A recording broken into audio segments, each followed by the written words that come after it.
Thank you very much, everybody, for joining us this evening. We have two of the best mental preparation, emotional intelligence people in Canada joining us this evening. Kyle Paquette is a professional mental performance consultant working with several national sports federations and professional sports teams. He holds a doctoral degree in human kinetics with a specialization in sports psychology and coach education. Kyle has had the privilege of supporting Canadian athletes at 5 Olympic and Paralympic Games, including numerous world championships as well. And Elaine Dagg-Jackson is a national coach and team leader to Canada's women's teams at world championships and Olympics. Elaine is a level 5 certified coach, which is the highest level of coaching available in Canada.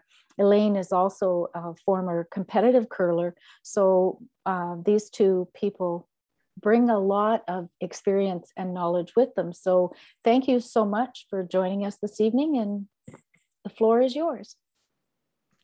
Well, my pleasure. Thank you for the invitation. It's always fun to be able to connect with coaches and to collaborate with Elaine is always a great time. So I'm looking forward to this. Kyle, I thought that Andrea chose me because I'm the most stressed out, burnt out. This is a busy year for you, Elaine. Elaine has world championships and Olympics on this season, as well as a couple of other irons in her Shaw cable direct fire. So yeah, exactly. So she's busy. So how would you like to start, Kyle? Well, we can dive right into questions if we want. Why not? Does anybody have any burning questions? If not, I do. So, but I'll leave it up to others. I have a question. Sure. Kyle, what's the difference between stress and burnout? It's a great question to start things off with.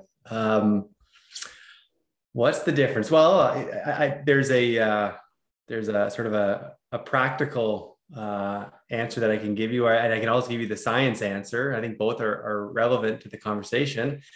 Burnout would be the exposure to prolonged stress that's not being well managed, that actually has a negative impact on your mood, your attitude, and on your physiology.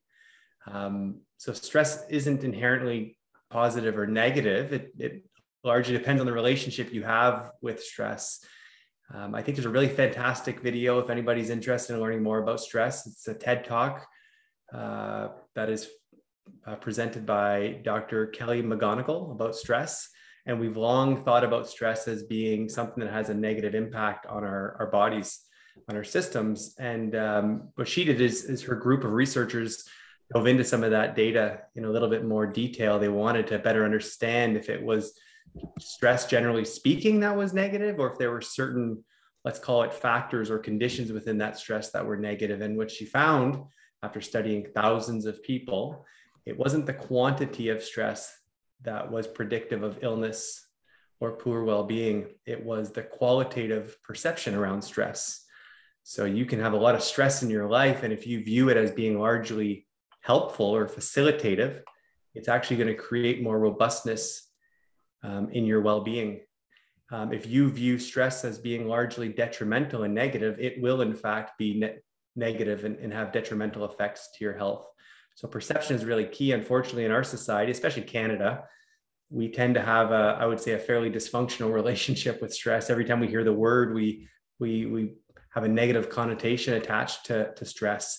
I think in other countries, it's not the case, where stress is something that's quite empowering and it builds fortitude in people. So that would be the difference. Stress is all around us. We require stress to take action. Every morning we wake up, there's a little bit of stress that probably pushes us out of bed to go to the bathroom. Might be stress in our bladders. We also have stress in our stomachs that create sensations that make us go downstairs and open the fridge and eat. So stress is really functional, and it keeps us alive in large part. So I think it is important that we reshape our understanding of stress.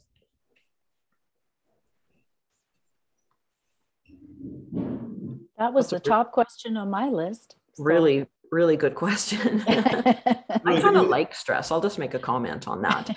You do? Yeah. Well, I think I am. I think I'm very good under stress. I think it makes me very productive. I seem to be more productive when I have tight timelines. You know, don't have the ability to put it off, and I don't know, when I feel that deadline coming up, I get charged up and I get excited about it. And I think it brings out a lot of creativity for me and productivity. So I think stress helps me, but managing the stress is the other option. And I've spent a lifetime figuring out how to do that. And yeah, so that's the tough one. And just to jump in, I would completely agree. Like, Elaine, you and I have spent so much time together that you are the kind of person for sure that is just better under stress. And I don't think that's the default for everyone necessarily, but I think for some coaches it is. I oftentimes, to help people reframe stress, it's as simple as just thinking about maybe the 10 most amazing things you've accomplished in your life. It could be just as a person, doesn't have to be as a coach. And then you ask yourself, well, what do those 10 situations have in common? And likely they were highly stressful. And we start to realize quickly that, well, stress actually, it gives us additional resources. It allows us to have all of a sudden this additional cognitive capabilities to be attentive. It gives us more energy to be resilient. It actually makes us want to work harder. It's of course not overly sustainable if we're in really high levels of stress for a long time, but it is largely very, very functional. And so, for example, you know, Elaine, you at the Olympics, you are able to withstand that level of stress for probably, let's call it the month leading into the Olympics, the month during the Olympics, and then you need your break to recharge because your battery is pretty fried. It's true. It's true. Yeah. So, Elaine, you said you have methods for managing your stress. Would you mind sharing some of those? Yeah, no problem. There's I think the most important thing is to start to recognize when the stress comes on, and I know the signals for myself. I know the characteristics that take over, and if I'm not noticing them, my dear friends make sure I know about them. And so it might be something like I feel really agitated is a really good first sign that I feel really impatient. I'm impatient that maybe people aren't moving fast enough for my liking, and other things that start to tell me I'm in trouble. Mm-hmm. And then I have a kind of a go-to list. But the regular things on my go-to list, the first one is make a list. Everything that's on my mind that's causing me stress, it usually comes down to I have too much to do, or I have too many obligations. And I write it all down and put them in categories and prioritize them, and maybe look at some of the things that can be postponed or put off or even eliminated or assigned to someone else. Then I try to get some fresh air. Once I've got the stuff on the list, I get outside and go for a walk. And halfway through the walk, or 10 minutes into the walk, energy comes, and that fresh air and the adrenaline starts pumping, and I just feel better really soon. And maybe I think about a few of the things on my mind, but generally not. Generally, a feeling of wellness comes over me, and I start to feel physically and emotionally and mentally better able to deal with things. And then the third thing I do is I talk to my people. So I have a couple that are on my go-to list, depending on what the topics are. Kyle is one of them. He's had some frantic calls from me over the years. Help me. As Andrea quite recently when I had a project that I couldn't get done on my own, and I recruited Andrea to take a leadership role in that. So I talk to other people that understand my situation. My husband, Glenn, is like critical to me getting my feet back on the ground. Melissa, who many of you know, is another person who is really in my circle of people that help me work through the stress. So I have this little checklist of things I do. There's others, but those are the three basic, or the three every time go-tos. Mm-hmm.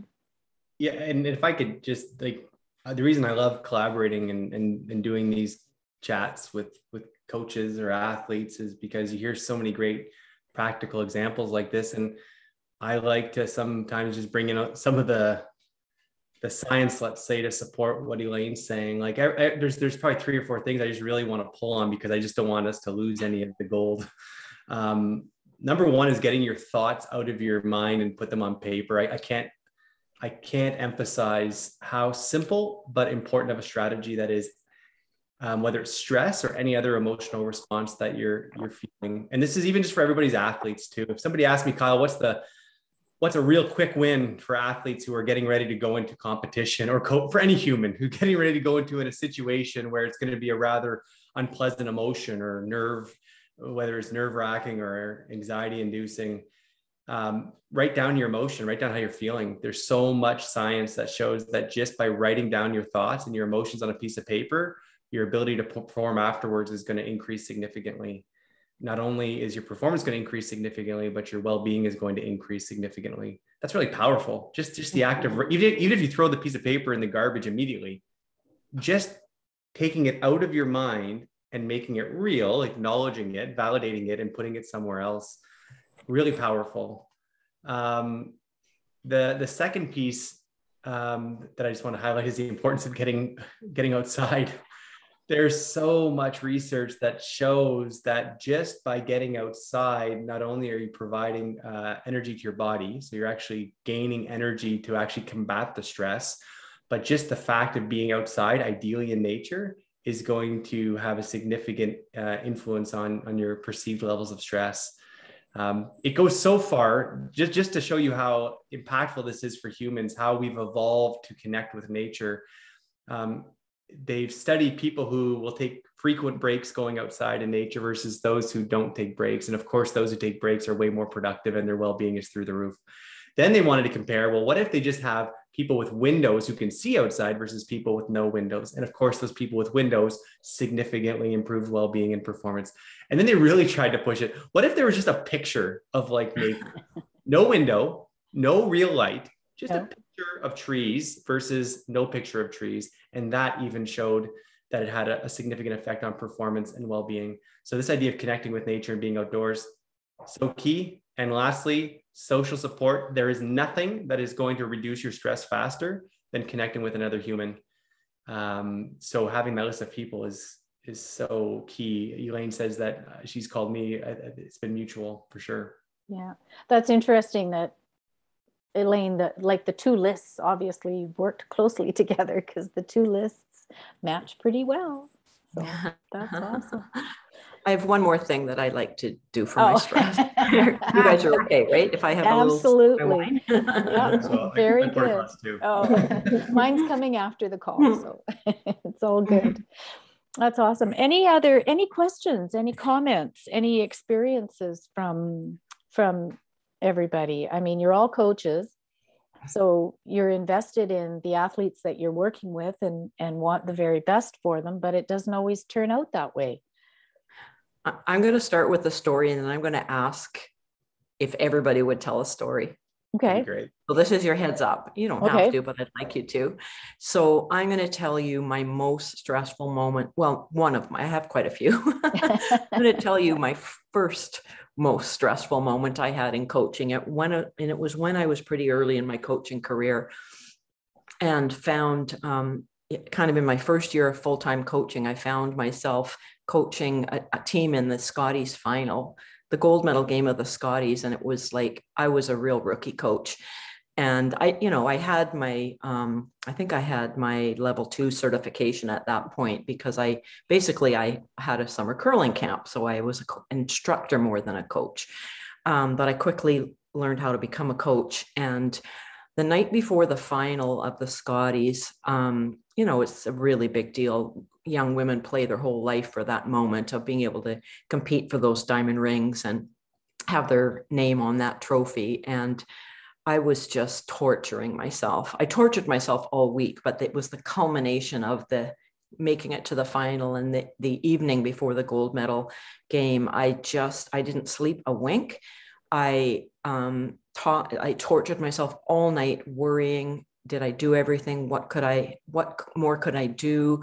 Did I miss anything? Should I have done something more? Is there anything else I can do? Should I get up early? I was just questioning myself so much.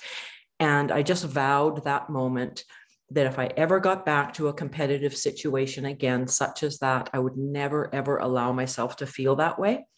I'd struggle through this one, but next time I'd come back more fully prepared. Mm-hmm. And that's when I vowed that I would do all the education and all of the courses, or all of the what I felt would prepare me to be with a team at a national championship and feel like I knew what I was doing and had no regrets. So I did that. And that was my most stressful moment. I did live through it. We were down 3, playing 8, no free guard zone, and won.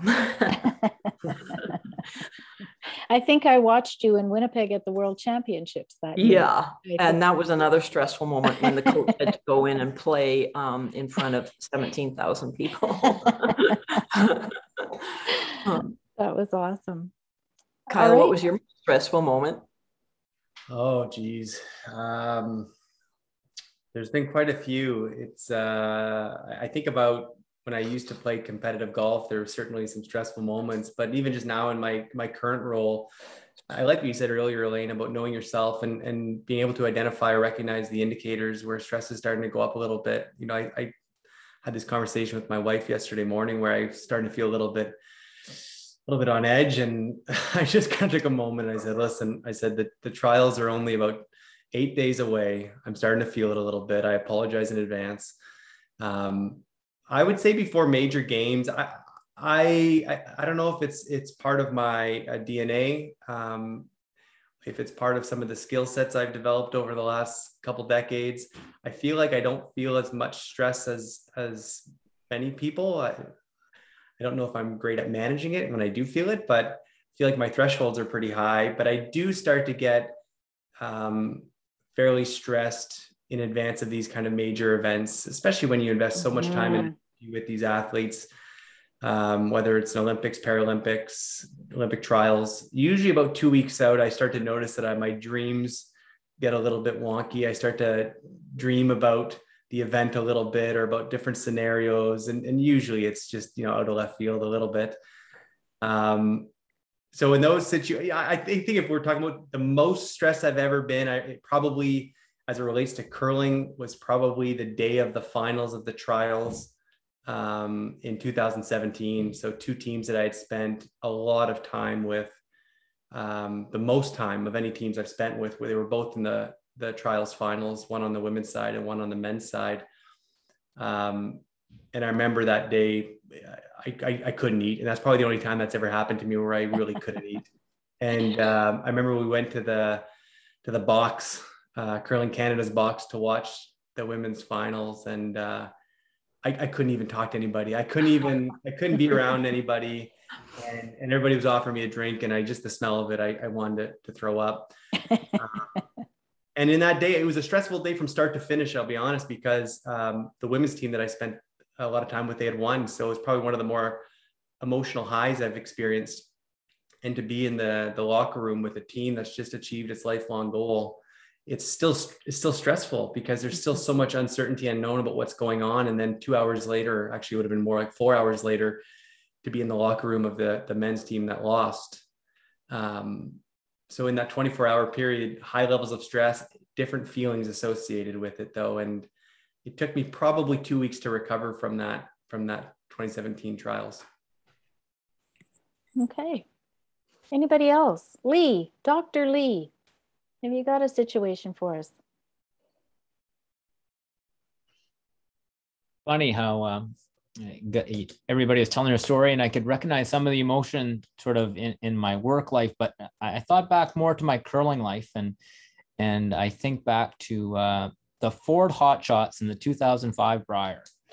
So I was it was my first Brier. It was in the big arena at Northlands Coliseum in Edmonton, and there, I didn't think there should be any people there, but there were. And I'm sitting beside, so I got Scott Bailey throwing on one side of me and Steve Gould playing on the other side of me. We're throwing the leads or throwing the hot shots. And by some fluke in nature, I make the first two, so I'm leading. I've got 10 points. The rocks are curling like 8 feet. I've never, ever seen this before. I've never felt it, but I just fluked the first two somehow.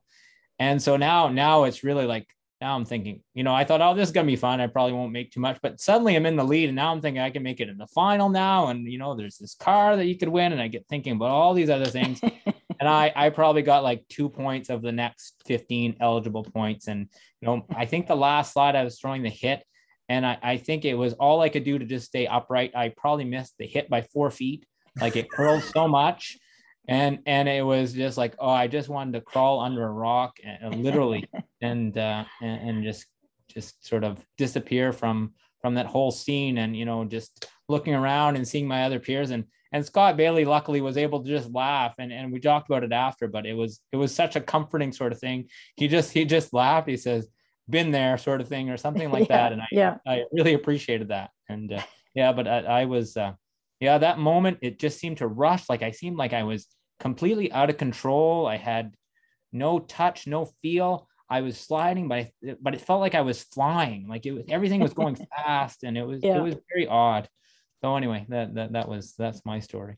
Yeah, Lee, I love that. I'd love just to build on that, because I think you described it perfectly. Like when we're stressed, there's a few things that happen to us. For any type of fine motor skill sport, we do lose all of our feel, because when we're really stressed out, our body goes into this panic mode, and all of the energy goes to our vital organs. So we literally, the blood in our hands and in our feet, it drains and it goes right to our core. So we have these warm cores full of blood, and we have these cold, clammy hands and feet, and we literally have no feel now in our fine motor skills. That's one of the symptoms of stress. Another one is this idea of speed going by fast. And this is why one of the most effective strategies for anybody, athletes, coaches, people in life, is to be really present and to go through things extra slow when you're under stress, just so that you're really slowing yourself down. And when you feel like you're going slow, you're probably just going normal speed. That feeling, oh man, so many people have gone through that, and it's so you feel like you lack complete control. There's no way around it, sadly. But with practice, you can regain just a little bit of that control. Yeah. My daughter was telling me a story. He was 5 at the time, my grandson, and my daughter had come home, and she was upset about something. She had missed a deadline that had to do with my grandson's special needs. And so she was feeling very stressed, and Nash looked at her and he said, "It's okay, mommy. Just take 3 big, deep breaths and you'll be okay." And I thought, whoa, somebody has said that to him more than once, probably, but to come out of the mouth of a 5-year-old. So the breathing helps, right? Kyle and Elaine, like taking those big, deep breaths. Absolutely. There's a lot of research on what is most effective at reducing stress in the moment. And our 2 greatest tools that are going to have the most immediate impact on stress. This is based on, I would say, probably a review of 30 years of stress-related coping strategies. One is called the physiological sigh. This is a natural breathing process that all mammals use, where we do a double inhale and 1 exhale through the nose. And if anybody has a dog here, you're sure to have seen this with your dog before they finally fall asleep, right? They circle around the room 4 or 5 times, or they're scratching at their bed, then they lie down, and then you're going to see something that sounds like And then they're done. Then they fall asleep. So it's this double inhale through the nose and a single exhale through the nose. And if you can do that once or twice, you're going to have it's going to send a signal immediately to your system that's going to help turn on the parasympathetic nervous system, which is your relaxation, your recovery system. The second strategy, and you can use that as often as you want. It takes a little bit of practice, but you will notice some immediate benefits. And when I say immediate, we're talking, let's call it 10 to 20 seconds. The second strategy is controlling your gaze. So our gaze is really interesting. We get really, really narrow in our focus when we get stressed. So when we can recognize that, and if we can deliberately broaden our gaze to try to see as much of the panorama landscape as possible, that is also going to send the same signals to that parasympathetic nervous system. So for example, if we use this really practically speaking, a curler who's getting ready to go on the ice would in theory be able to take a couple of those deep breaths, or even when they're in the hack, take a couple of those breaths, those physiological sighs, broaden their gaze across all of the sheets, and then bring it back to their shot or the broom or the line of delivery, and then go through their pre-shot routine. I hadn't heard of that one, Kyle. No, me neither. It's it's interesting when you actually think about this. When you think about the evolutionary function behind the gaze, it's really interesting when our vision is connected to our stress system. Again, stress is all about taking action. When we take action, we see ourselves moving through space, and our visual field plays a really big role in that. So the more that we can broaden our gaze and see more of the land around us, the more that's going to create a sense of comfort and relaxation, or I would say achievement. We're achieving our goal by taking action. We're not seeing any predators then either, right? Right. That's right. Well, I really liked Lee's story, and I think it's really interesting when you listen to someone else's story, how you get kind of agitated if you're really listening closely. So it's good practice to listen to other people's stories, right? You learn something from all of them. So who's next? I've got Len and Sean on my screen. Which one of you would like to go first? I guess right now is kind of stressful. So I'm coaching a young junior women's team, 15, 16, 17-year-olds. Plus, but my dad is in a home right now, long-term care. So right now, just juggling. I don't want to let the team down, but of course, family comes first, right? But I'm dealing with that. So I'm just wondering what kind of strategy you have to balance your home and your coaching life. Ooh, such a good question. Now, this is not me attempting to dodge, Elaine. I just want to know if you'd like to start off by providing a coaching perspective. Coaching perspective? Well, yeah, I mean, I've certainly had that for sure, especially when my kids were young. When my kids were like in elementary school and toddlers, I did a lot of traveling. I coached, that team at the Scotties, and I coached internationally for Japan for quite a long time, and it was very, very challenging. It was a real compromise for my family, and I think I wish I had no regrets, but I can't say that I don't have regrets. Yeah. It was even more difficult when my mom was sick, as your situation is similar, that every decision that you make is a tough one, and it's measured against what you feel you should do and what you feel you have to do, and making the best decision. And I found that super challenging. I still find it challenging, but my kids are grown up, and now I'm going through the same thing, because I can't take care of my grandchildren as much as my kids would like me to. So, Kyle, what's your advice? Yeah. So Len, I appreciate you sharing that. And I'm sorry to hear that you're going through what you're going through. There's a couple thoughts that come to my mind. I think number one, taking time to truly reflect and unpack what you're feeling is really key. So I think stress, again,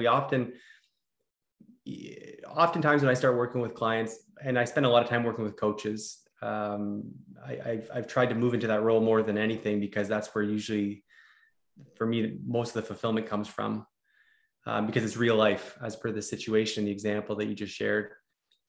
I think the first thing I do is I try to get people to start to better recognize what they're feeling and start to use appropriate labels for what they're experiencing, as opposed to what I think we typically grow up learning to do, is that every time we feel anything that's a little bit aversive or undesirable, we just kind of toss it under the bin of stress.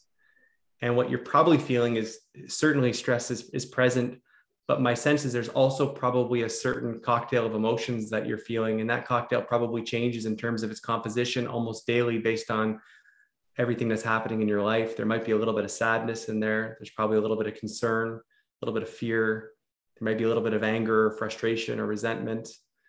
And what's important about being able to unpack what you're feeling is that when you understand what emotions are there, you can start to understand what those emotions are trying to tell you. Each emotion is like almost like a little mini alarm that has a really important function. For example, sadness is saying you're either about to lose something or you've lost something, and it slows your body down. It slows your mind down so that you can stop and reflect and think about what's happening, either to remember or to reflect. Anger is probably going to give you a little bit of agitation. That agitation is trying to help you to fight back against an injustice or a wrong that you might be experiencing. And when you start to be able to this is why journaling obviously is so key, as per, I'm sure I'm preaching here to the choir with all the coaches in the room, but when you can journal, you can write down a little bit, what am I feeling actually? And what is that emotion actually trying to suggest to me? And when you can start to label properly, then you can start to really point your attention to which emotions you're feeling most. What's the strongest ingredient in that cocktail that I probably should be directing my attention and energy to, because that's the one that keeps coming up. That's my first thought. So that's just increasing, let's call it emotional savviness, intelligence, which doesn't matter how old you are. There's always benefit in doing that. My grandmother's just turned 92. Funny little story. She's having, Paquettes are all anxious. Most of them are anxious. And she says, Kyle, I've been having a hard time sleeping lately. This is about maybe 2 months ago before her birthday. And I said, well, maybe you should talk to somebody about it. She's in a nursing home as well. And she says, I don't know, I'm 92. So sure enough, about 2 weeks ago, I talked to my dad and I find out that she went to go have her first session with her therapist. So, oh, that's awesome. I talked to my grandma afterwards and I said, so how'd it go? And she says, oh, just fabulous. And I said, really? She said, yes. Would you believe it that I realized that I have anxiety? I said, I would believe it. Actually, I think everybody would believe it. She says, my only problem is it was a little bit expensive. It was $65. And I said, well, what would you be willing to pay? She said, I'd probably be willing to pay 55. So sure enough, she bargained her down to 55. But nevertheless, the point of it is that the age doesn't matter. What matters is you take time to invest in that well-being aspect. The second place, though, I want to go, which might be a little bit more practical, is when making decisions.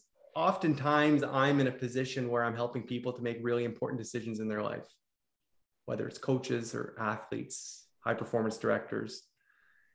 And at some point in the last 5 years, I realized that my goal or my role is obviously not to actually point them in a specific direction, but rather to help create a framework or a model that allows them to make really strong decisions that they're going to be comfortable with looking back. And for me, what I've come to maybe learn through my experiences is that the framework that seems to make the most sense is when you can use a value-based framework. So this is where I encourage people to really reflect on what they truly stand for, what values are at the core of your identity, what matters most. And when you can identify, let's say, the short list, 2, maybe 3 max values, the ones that are at the core of who you are and who you want to be as a man, as a person. And then ask yourself, if I am going to uphold these values through this decision, through this process of managing this stressful moment, what would it look like for me to act in this value-based fashion? So for example, if your values are, let's call it integrity and kindness, what would it look like if I led with integrity and kindness over the course of the next, let's call it 7 days? What could be some possible routes that I could take. And what I've come to notice is when we make decisions that are aligned with our values, the actual impact of the decision doesn't matter much, because we're actually being the version of ourselves that we aspire to be. And again, decisions right, wrong, there's really no righting wrong when you're pointing yourself in the direction of your intentions, your best intentions.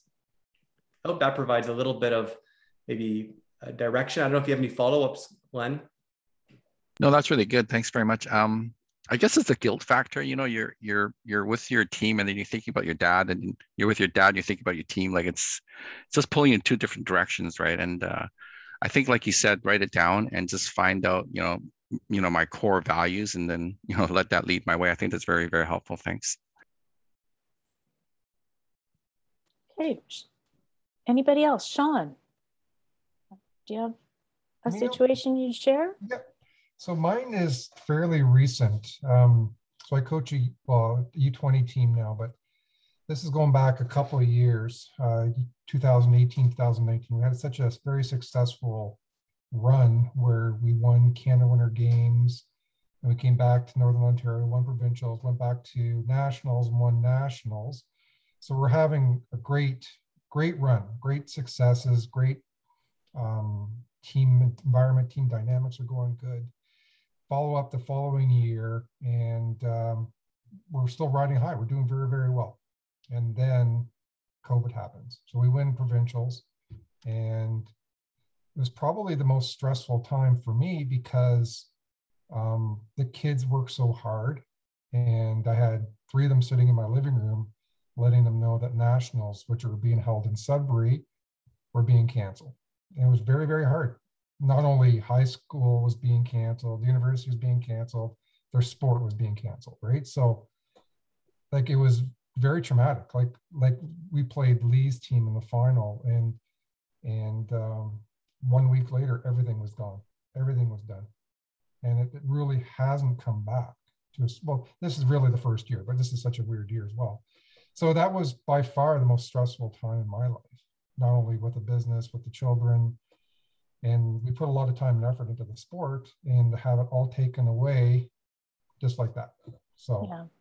I'd be curious what other people thought of that, because like, again, it's time, and time has passed, and yes, we're back curling again, but it's not the same. Unfortunately, it's not the same, because Sudbury was going to be hosting nationals, and it was our chance to repeat as national champions. Not saying we would have won, but we had a good chance. Like we were playing pretty good, and just playing in front of our hometown. Very unlikely that'll ever happen again, but such is life, right? But that's by far my most stressful environment. Well, you were dealing with your stress, and you were also recognizing as well that the team was under a lot of stress too, right? So kind of a double whammy. Yep. That reminds me of a recent situation or experience that I had as well, when the Women's World Curling Championship was canceled, and Team Canada, Carrie Anerson's team, and I were already in Prince George, just getting ready to go to the practice. And they read a tweet that told them that it was canceled. And it was, for one, embarrassing, because, the athletes shouldn't find out by reading a tweet. We had a heads up that we would be notified in time to tell the athletes, but it didn't happen. And so at that point, they're all texting me, and I just had said meeting in my room right now, everybody come over right now. And it was so difficult because there's 5 young women bawling and not knowing what to do, and then me as the leader trying to guide them through that experience. And there's no way that they could be that the pain of that moment could be diminished. It was helping them work through what they were going to do and how they were going to handle it. And a couple things we ended up doing was quickly created a strategy of a message. Our internal private message was, much more honest than the public message that everybody signed off on. And they created the message and they all signed off on it. And then the next part was, we're going to be here until tomorrow morning, so maybe 16 hours. Let's have some really great laughs while we're here. And so they went over to the arena and went out on the ice and just put on their Canada jackets and threw rocks with whoever else was there. But excruciating moment, very similar to yours. Yeah. I think in those moments, just to jump in, I think in those moments, for me, again, this goes back to, we have such an interesting relationship with emotions. We really do. And I think it's part of us being Canadian. I think it's also part of just the evolution of teaching people what it means to be human. But, for example, we have 5 or 6 core emotions, let's say: happiness, sadness, anger, fear, disgust. And when I say those emotions, there's probably a certain thought or valence that comes to your mind is positive or negative, positive or negative. And typically what we see, especially if you go to a bookstore, Chapters, I often used to enjoy going to bookstores, and there's rows and rows of self-help books. And one row is going to be all about the pursuit of happiness, everything about finding happiness, the happiness project. It's going to be everything about seeking and bringing happiness our way. Why? Because we think it's positive, because it feels positive. And then there's going to be 2 more aisles of books: reducing sadness, overcoming anger, getting rid of anxiety. It's moving away and pushing away all of those other emotions because they don't feel good. So we think they're bad. And that's the relationship that most kids, they grow up. That's what they learn about emotions. Even I think to my parenting sometimes, right? When my kids are happy, I'm happy because they're feeling good. And when they're angry, I typically don't have the same openness to that emotion as I would of happiness or sadness. Or when they're afraid watching a movie, what's our default? Oh, don't be afraid. There's no reason to be afraid right now. We don't validate those emotions the same way. So we don't feel like they're we're as able to feel them or much less express them. So where I'm going with this, I don't want to make this long-winded, but we start to believe that every time we're feeling sadness, that I just need to get rid of it. I need to replace it. I need to pursue happiness. This is not helpful. This is not good. This is negative. When in fact, the best thing we can do is create space to just be sad. Like I think to Sean's situation, like I can only imagine how you were feeling, much less your athletes were feeling. Like, so to create that space where they can actually share their sadness with one another, where you can sit down in a room and say, like, here's how I'm feeling as a coach. I feel gutted right now.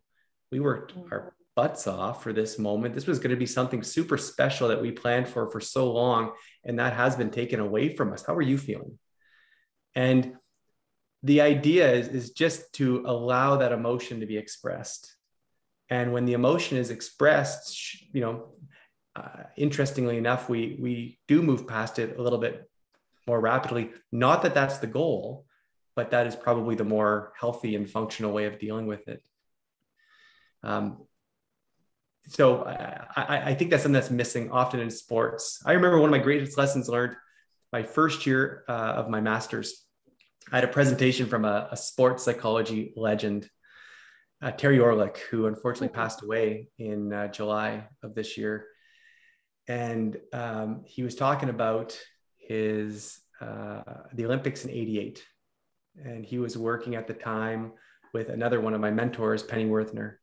And Penny at the time would have been a young consultant. And she was working with an athlete, a speed skater who had underperformed. And right after the performance, she saw that the athlete she was working with was in tears in the bowels of the arena. And she was getting ready to walk over towards the athlete. And she felt a soft, gentle hand on her shoulder.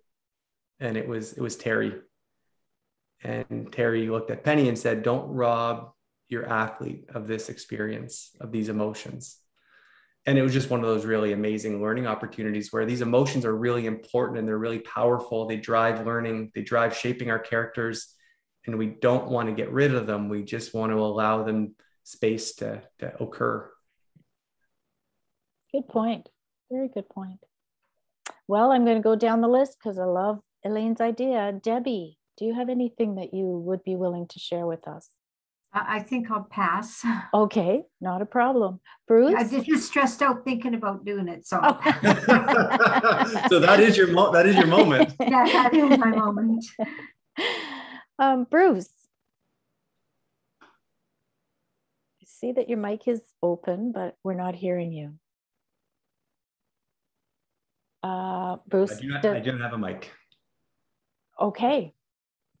Was that Bruce that said that? That was Bruce. Yes, that was Bruce. Okay. Bertha. Do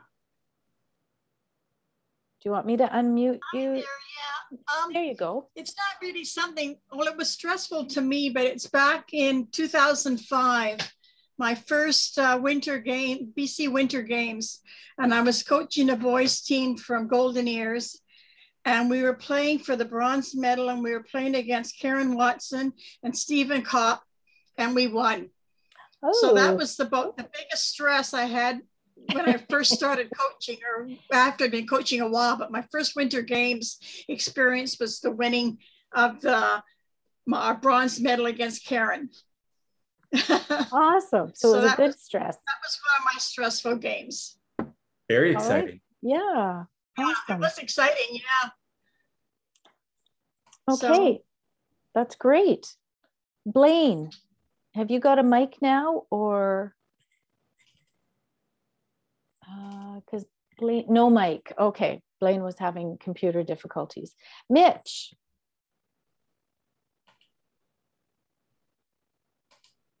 Hi, how are you? I'm actually at the curling club right now, and my team is just getting off the ice from a game. I've been playing double duty here. Can you check back in 10 minutes?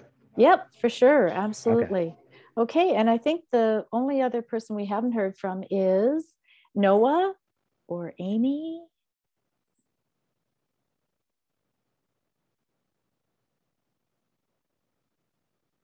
Okay.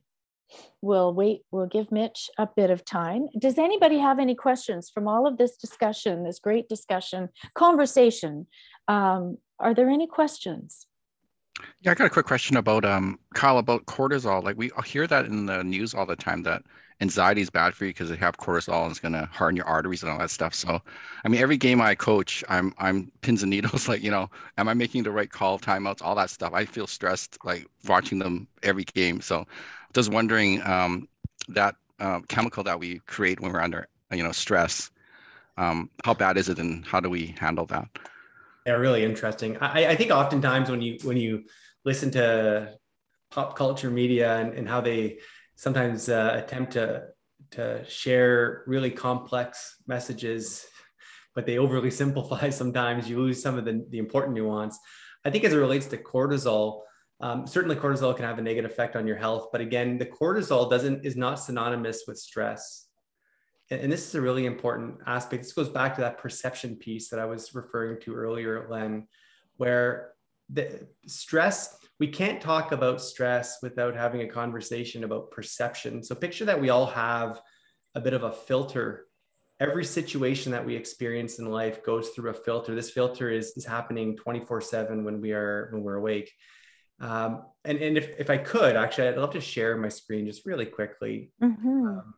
So here's just a really basic slide, but the filter can be explained using two sort of, I would say, two parts to it. So first, in the equation, the filter is going to ask ourselves, in this moment in time, what are all of the available resources that I have at my disposal?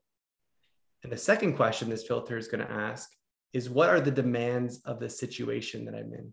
Now, the demands of the situation could be, I need to draw to the pin to win the Brier, or the demands of the situation are, I have to provide a brilliant response to Len's question with a group of 10 coaches listening.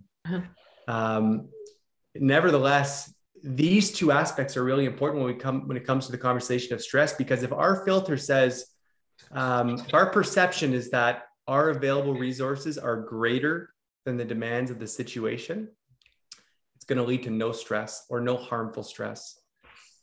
If our filter says, actually, the demands of the situation seem to outweigh the available resources we have, this is where there's going to be some of that detrimental stress that's going to lead to cortisol. Now, if we stay in that state for a prolonged period of time, that's where the cortisol is going to have a negative impact on our physical health. So just the fact that we feel that stress is not a bad thing, if we live in that stress and if we don't make use of it, and that's a really important piece of the answer, that stress, that cortisol has evolved to have one function, and that cortisol is to drive action, agitation. That agitation is not a form of suffering. That's a form of drive into action. It's trying to get us to move. And as soon as we start moving, we start to make use of that. And then it starts to dissipate in our bodies. But if we just kind of sit and freeze with all that cortisol day after day, month after month, that's where we're going to start seeing some pretty negative effects. So for me, when it comes to helping people with stress, it really comes back to these two pieces. I try to help athletes and coaches understand all of the resources they have, whether it's intrapersonal skill sets or knowledge, whether it's their interpersonal relationships and the network that they've developed. There's so many resources that they have available to them. And this is where Elaine, I loved her story earlier. I'm going to stop sharing. I loved her story earlier about never wanting to be back in that situation again. So what did she do? She upskilled herself by going through a tremendous amount of education and development. What she did is she enhanced her available resources. And now when she was back in the same situation with the same perceived demands, well, she just had more resources. So that situation was much more easily managed. So one is to increase the perception of the resources, and two is to decrease the perception around the demands of the situation. And this is really tricky, especially for younger athletes who think, for example, I remember being on the ice with some young athletes, they miss one run back and they're thinking, oh my goodness, like, the best thirds in the world don't miss that shot. And I challenge them, really? Actually, the best thirds in the world miss that shot about 35% of the time. And right away, what's happening is you're reframing the demands of the situation. I don't need to make this 100% of the time. If I make it 6 out of 10, I'm probably really, really good. So perception-based though. So, what's really nice is with young kids, for example, if you can, this is where developing confidence is so key, because confidence is going to increase your perception around your available resources. This is often problematic though, right? Because as Elaine said, and Andrea said, and I believe Lee said it earlier, when you have so much confidence, you start taking on a lot. And that's where burnout might come from, where you say, yes, I can handle this, I can handle this, I can handle this, because I have so much time and so much capacity. And then you just say yes to too much. But confidence plays a really big role in that stress formula for sure. I love that slide, Kyle. That's awesome. It's a little bit overly simplified, but I would say it does touch on the important aspects.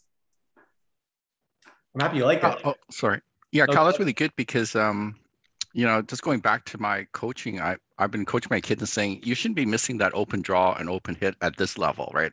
So I'm going to reframe, that's really bad for me to say now that I heard what you just said. So, I mean, that's going to make my, coaching a little better for sure. I'm going to have to watch what I say for sure. Well, and more confident. Yeah, Len, first of all, I love the fact that you just felt comfortable enough sharing that. And that's why I love working with coaches so much, because that's where there's so many low-hanging fruit.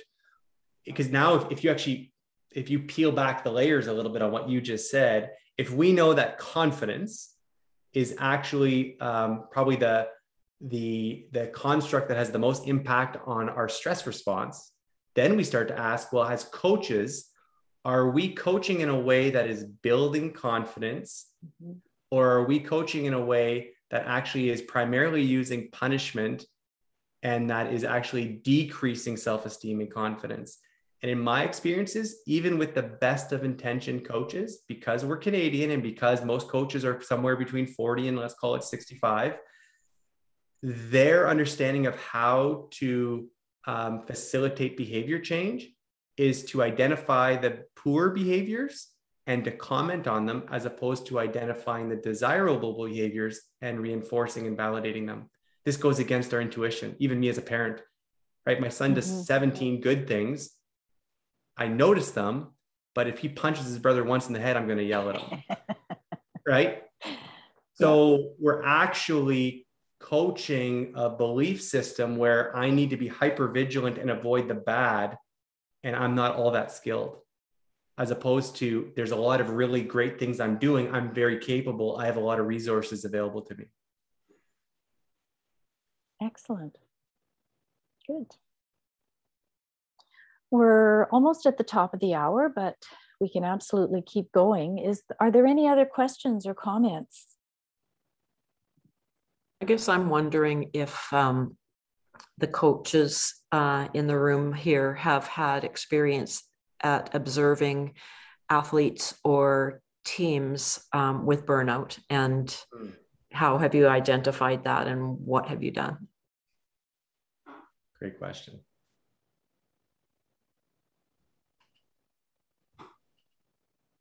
Something that we always try and manage. We always try and schedule downtimes. So we actually put in our schedule to take a week off from curling. Like last 2 weeks ago was our provincials. So we didn't even go on the ice for the last week and a half. We went on the ice, I guess it was on Monday night, Tuesday night. So that's something we always take a look at as well. Try and plan out our schedule as much as we can. We try not to do back-to-back weekends as much as we can. Living in Northern Ontario, it's tough sometimes, but we try not to do back-to-back weekends. But life balance is huge. We try and sit down at the beginning of the year, set out a schedule and set to that schedule as much as we can. But going back through our competitive years, the one thing that nobody ever taught me as a coach was the price of success. So when you get really, really good and you start winning things, actually your time actually is diminished. Nobody teaches you that. And the stress and the burnout from that is off the charts, because it doesn't stop, right? Once you win, then there's the press, and then there's award banquets and this and that, and people want you to speak here and speak there. And it's just something, and then there's the stress of trying to repeat itself the following year, right? So it's a interesting little conundrum where we always try and manage life balance. I love that. Like Sean, what you just said becomes a really, really powerful intervention where you get people to actually project themselves into their successful future, right? So many people, we're so quick to set goals. I want to win a gold medal. I want to win the nationals. I want to make Team Canada. I want to retire at 60, whatever it is. But what we don't do a good job of is projecting what a day in the life of achieving that goal looks like. And then we start to actually, it goes from being a snapshot in our mind to a small video. And we can start to feel what that, I have so many students say, I want to be a doctor. And I ask them, undergrad students, I do some teaching at the University of Ottawa, and I ask, okay, so tell me what the average day in the week of a doctor looks like. I want to be an ER doctor. Great. So you want to work how many hours a week and be on call with what type of stress? And how often are you going to see your family? And what is that going to look like exactly? Like, listen, I probably could have put my education time into being a surgeon, but I don't think I would have had as much fun as I am now. And I think it would have been a lot more stressful. I think we just don't think that way. We want one part of our goal without necessarily understanding the whole picture and accepting that when we actually set our goals in the first place. So I just think what you said, Sean, is bang on. And I think if every coach turned that into an intervention at the start of the year, if they added that to a goal setting activity, it would allow the athletes to actually best prepare themselves to achieve the goals that they aspire to achieve, or modify them, which could be more beneficial. Great. I took a lesson from Elaine one time with a team. We were at the pre-trials and they were struggling. And so we went and bought a dozen eggs. And we found a quiet spot where there was nobody looking, and they attached their frustrations, they named them, they each had a couple of eggs, and they attached a frustration or whatever to it and threw the eggs and broke them. And then they went out and they started to win. So I'm not sure that it was the eggs, but it was an acknowledgement of this sucks. Intervention. An intervention, yeah. Andrea, it worked with wine glasses too. Oh. Or expensive. You made me think of one of the first interventions I ever facilitated with a team. It was when I was, this would have been back 15, 16 years ago. I was down in South Carolina with our provincial golf team. It was playing in a Can-Am match, Canada versus the US. And the night before the first round, our young junior girls team was quite nervous. So the coach came to me. A coach is a legendary female golfer. And she says, Kyle, we need to do something, an activity. The girls are way too stressed.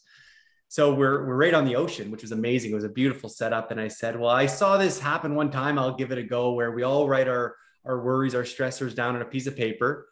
We put it inside a bottle, put a little bit of sand, and we throw it into the water. So it was unbelievable. So all the girls write down their stresses, their fears, they share them out loud in front of each other, lots of tears. And the coach, then we all our tribe stomps down to the beach, and we put a little bit of sand in the bottle, and the coach grabs the bottle and hucks it as far as she can. Everybody's celebrating and cheering, and we're so excited, and we go to bed and everybody's feeling amazing. And the next morning we have a 5:30 a.m. jog, and I'm out there with the S&C coach before the girls get to the beach, and I see that the bottle had come back on the shore. Threw it as hard as I could back into the middle of the ocean. I said, I don't want this coming back into our lives. No. Oh, that's a good one. Actually, Kyle, I'm worried about my my girls. Their burnout, because two of them, they play volleyball, softball. So yesterday, they had a volleyball game. They came to my practice late, and then they went off to play softball practice after that. So, and they've got schoolwork too, right?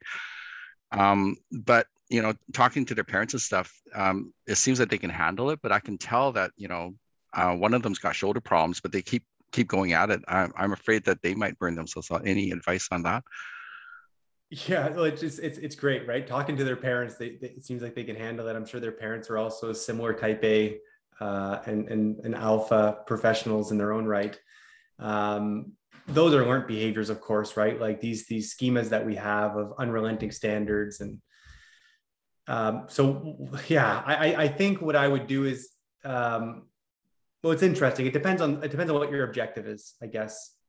From my lens, my objective would be to increase their well-being. And to increase their well-being, it probably means that we want to find a way to create more space for rest and recovery, because what they're currently doing is not sustainable. If the goal is to optimize curling performance, then I guess my recommendations would be a little bit different. But I would start by really trying to actually pinpoint the information or the data that's suggesting that they're not managing it fine. I think superficially we can say, oh, they're managing it fine because what? Because they're staying standing up till 8 p.m. at night and because they're getting okay grades. I bet you if we actually had a conversation with each of the girls in detail, if it was a safe space, who knows, maybe they're not doing as fine as we think.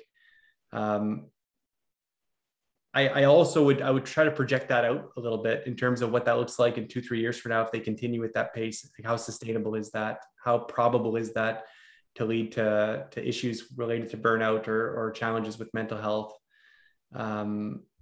It's often the motives too. And I don't want to get too detailed. It's a really great question. There's a lot of moving parts to that question, but I also think it's important to have the girls reflect on what their true motives are for engaging in all those activities. And I think, again, probably the quick answer you're going to get is, because we enjoy it.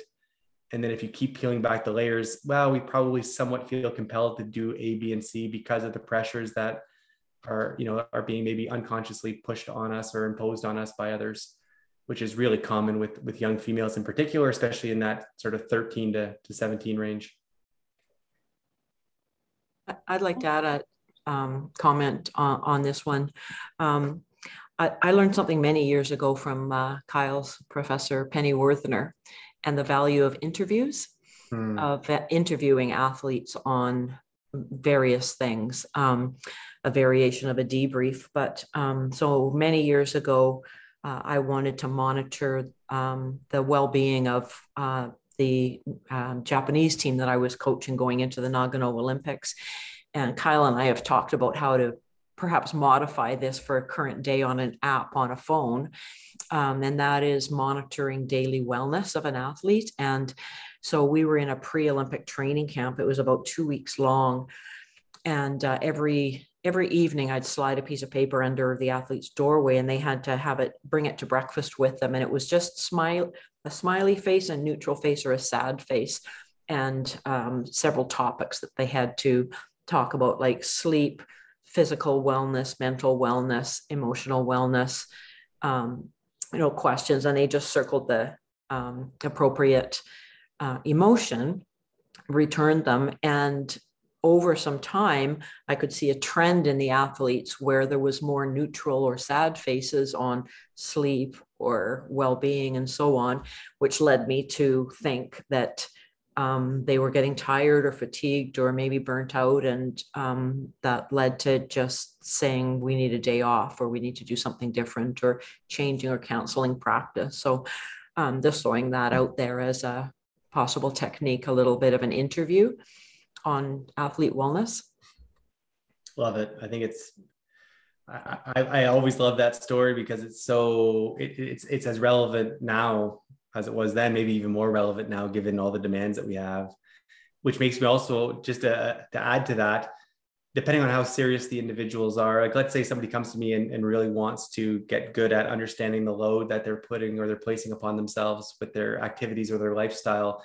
There's so much smart technology now to track energy levels. For example, Whoop and Oura Ring are two of the best out there. They're expensive, of course, but then we get objective data showing our levels of alertness and energy and recovery. And oftentimes we're going to be quite surprised with what we see. Great. Well, we're approaching about 10 after the hour. Are there any other questions, comments, feedback?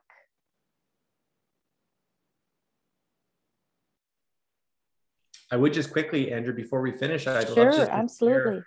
This is a document that Elaine and Elaine gathered from one of her meetings that she attended, and we've adapted it just ever so slightly.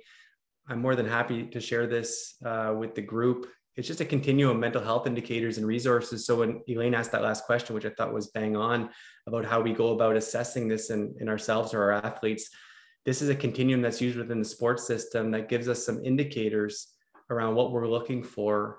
So whether the athlete or ourselves are healthy, reacting, injured, or ill. This was taken from the military. It was created about, I think, 30 years ago now from our military. And what we're trying to do is it's okay if we find ourselves in a reacting, even an injured space. I put an asterisk on that, as long as we're not spending too much time in these areas. So burnout, we would likely see prolonged experiences in the reacting and the injured phases of this continuum. And that's when we'd want to take action. And what's nice about this document, it's complete with, what are next steps.